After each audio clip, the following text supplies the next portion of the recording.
ದೇಶಗೆ ಆಡಂಬರಗಳು ಯಾವ ಥರ ಮಾಡಿದ್ರು ಅಂತ. ಸೊ ಅದೇ ರೀತಿಯಲ್ಲಿ ನೋಡ್ರಿ, ಶಿವ ಮತ್ತು ಪಾರ್ವತಿ ಆಗಿನ ಕಾಲದಲ್ಲಿ ಪೇಂಟಿಂಗು ಹೆಂಗಿತ್ತು ಅನ್ನೋದು.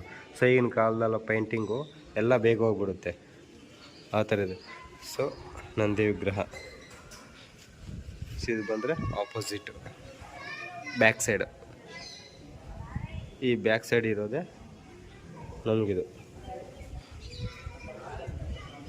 ಶಿವಲಿಂಗ.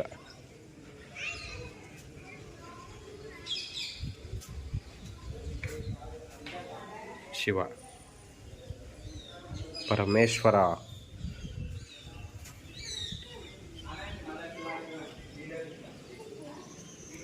ಇದೇ ದೇವರು ಗೊತ್ತಿಲ್ಲ ಇದು.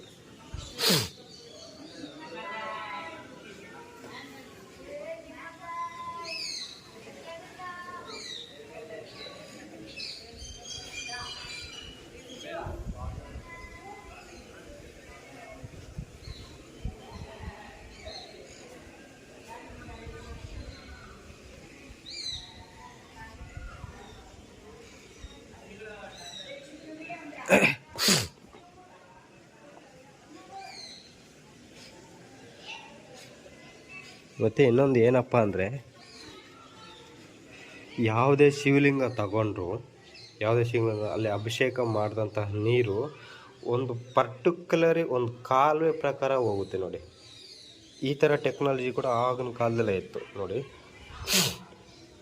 ಸೊ ಈ ಇದೆಲ್ಲ ಏನು ಇದೆಯೋ,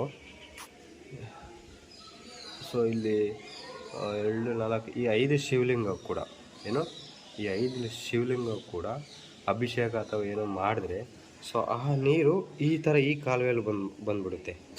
ಸೊ ಈ ಕಾಲುವೆ ಬಂದು ಹಿಂಗೆ ಈ ಥರ ಬಂದ್ಬಿಟ್ಟು ಈ ಥರ ಬೀಳುತ್ತೆ. ಸೊ ಬೀಳ್ಬಿಟ್ಟು ಈ ಕಾಲುವೆಗೆಲ್ಲ ಸೇರುತ್ತೆ. ಈ ಕಾಲುವೆಗೆಲ್ಲ ಈ ಥರ ಪ್ರತಿಯೊಂದು ಕಾಲುವೆ ಒಂದೊಂದು ಥರ ಡಿಫ್ರೆಂಟ್ ಆಗಿದೆ. ಈ ಥರ ಸುಮಾರುಗಳಿದ್ದಾವೆ. ಸೊ ಏನು ಶಿವಲಿಂಗಗಳು ಕೆತ್ತನೆ ಮಾಡೋದು ಅದ್ರ ಹಿಂದ್ಗಡೆ ಕಲರ್ ತುಂಬ ಬ್ಯೂಟಿಫುಲ್ ಆಗಿರುವಂತಹ ಒಂದು ಕಲರ್ ಪೇಂಟಿಂಗ್ಗಳು ಕೂಡ ನೀವು ನೋಡ್ಬೋದು. ಒಂದು ಆಶ್ಚರ್ಯ ಅಂತಲೇ ಹೇಳ್ಬೋದು ಇದಕ್ಕೆ. ಆ ಥರ ಒಳ್ಳೆ ಡಿಫ್ರೆಂಟಾಗಿ ಇದೆ ಈ ಬೃಹದೇಶ್ವರ. ಇದೊಂದು ಕೂಡ ಮಿಸ್ಟರಿ ಅಂತಲೇ ಹೇಳ್ಬೋದು. ಈ ಕಲರ್ ಪೇಂಟಿಂಗ್ ಈಗಲೂ ಹಂಗೆ ಇದೆ ಅಂದರೆ, ಸೊ ಅದೊಂದು ಇನ್ನು ಯಾವ ಥರ ಬಳಸಿರಬೇಕು ಅಂತ. ಸೊ ನೀವು ನೋಡ್ಬೋದು, ಪ್ರತಿಯೊಂದು ಕೂಡ ಅಬ್ಸರ್ವ್ ಮಾಡ್ಬೋದು ನೀವು.